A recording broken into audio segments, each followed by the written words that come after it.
How you doing, YouTube? Matt Massive Beer Reviews back a little other half up in this piece in the form of their Florets. Yeah, this be a 6.6% alcohol by volume. Hazy IPA. Well, it says IPA or India Pale Ale. I assume it's hazy because it's the other half. This was canned a week ago, and I picked this up off the shelf in New Jersey for a grand total, including tax, $16 American dollars. That is glorious. A lot of bigger hyped breweries, when they start distributing, not even just distributing, but distributing to different states that they don't exist in. I say that because other half exists in many states, technically, as far as breweries go.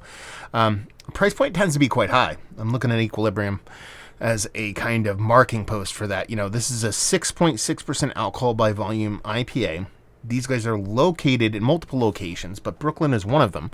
And their pricing, so Brooklyn, you're talking about the most expensive real estate on earth, and the logistics of getting product, equipment, the whole nine into New York City. I don't even want to go there.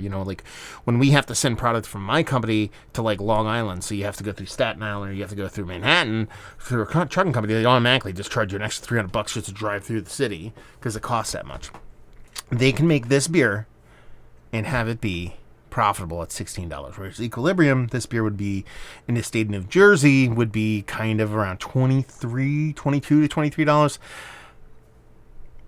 And they're in Middletown, which is, the overhead's much, much smaller. It's become very rural. The cost of shipping and equipment and rent or real estate, much, much smaller. Anyway, I was very pumped about that. And the freshness and the whole nine. I believe this is kind of a smaller version of their broccoli. Florets kind of makes sense. Label-wise, it's cool. Got a little broccoli florets on it. What do you want? Beer-wise, that looks like exactly what you want from a relatively low ABV hazy IPA. This rich kind of vibrant glow, not super duper goopy or hazy or dense or thick or turbid. It has haziness to it, but it's not that chalky kind of whatever you want to call it mess.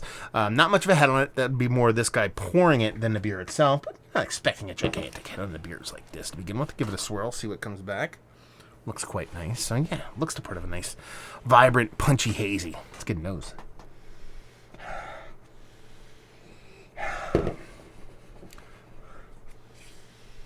Yeah, it really is a citrus, grapefruit, pineapple, orange medley with this really bright, nice, light, medicinal weediness kind of thing going on. By that, I don't mean medicinalized and medicinal. I mean high-end, super high-end, not icky, sticky, ranky-dank kind of weediness. Just bright, light, super nugs. Nothing too heady, nothing too crazy, but it has this beautiful citrus component to it. Almost has this, a subtle kind of vibe of a heavy oat addition or lactose. This isn't one of their dream beers, so it is not sans lactose, but it smells really bright, really and I know this is kind of no shit Sherlock stuff. It smells like another half beer. If you've watched my reviews for other half over the past couple of years, it went from I dug other half, it didn't one blown away, to where they kind of ebbed in this direction that wasn't really for me, and then more specifically over the past couple of years, their hazes have really kind of gotten to where I dig them. Their bigger stout game can be hit or miss a little bit here and there, but man, it smells absolutely fantastic. Let's dive in. Cheers.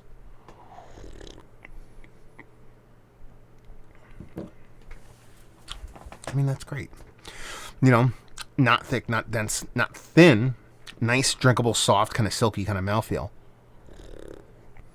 It really does lean heavily into a citrus. Comes off a little bit more pithy, a little bit more bittering in that citrus pithy side of things, and a noseably, but you're still getting that heavy dollop, a pineapple, decent dollop of orange, but your grapefruit is kind of leading the way here. And the other end of things, that greenness is light and bright, not heavy. There's no kind of hop burn or anything like this, but you can tell there's an aggressive kind of hop characteristic to it that leans mostly green and anything else. And honestly, it just kind of has this little bit of lingering bittering that kind of, I don't want to say builds and crescendos towards the end, but I think it starts off sweet and finishes not dry, but drier than the way it starts. So it seems like that bitterness kind of builds and kind of just gets to an apex towards the end. when you're talking about $16 off shelf, price point wise, flavor wise, execution wise, knee-jerk visceral reaction, tastiness wise, be very, very, very hard pressed to find a beer at this ABV level, regardless of price point. Once you actually put in effect that you can buy it off a shelf a week old and it's decently priced. And again, I know, people in California, people in Texas, you're not doing this. But I'm in New Jersey. I know you can do it in New York. I know you can do it in several states. So it's not like I'm just like this one little tiny corner of luckiness here. It's really tasty stuff and really well done. And one of the better proper ABV level beers. When I say proper, 6.5%, to me that is IPA, kind of where that kind of perfect beginning and middle is. And that's not, you can go a little bit lower, you can go a little bit higher, but you have these breweries that say 7.5, pushing 8%, and it's IPA. Once you get to like 7.2, 7.5, you're kind of double IPA in my range. That's a soapbox I'll die on to the day I die. That's how that one works. And it just comes off of a really tasty beer that I would love to chug the crap out of. Oh, I have 4, so I will. So yeah, there you go. Let's talk about this beer. Is it one of the better hazy IPAs I've had as late? Blank, plain, simple, yes. Mount Rushmore status. Let's put it up there. That, is a rotational thing. Beers come in and out of there, but as of right now, this is just damn tasty stuff. Value and availability in a sector, I can tell you that. Usually go, I don't know, I have no idea. It was 15 and change, ended up being like 16, low 16s and change.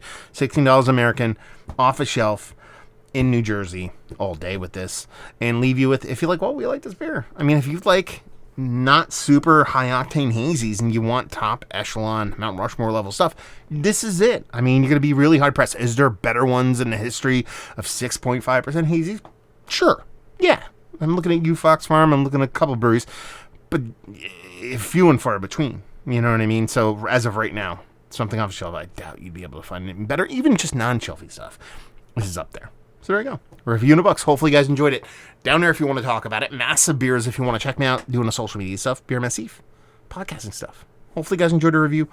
Hopefully enjoying... what was I going to say? Telling you if you've had this beer. Especially this batch. I want to know.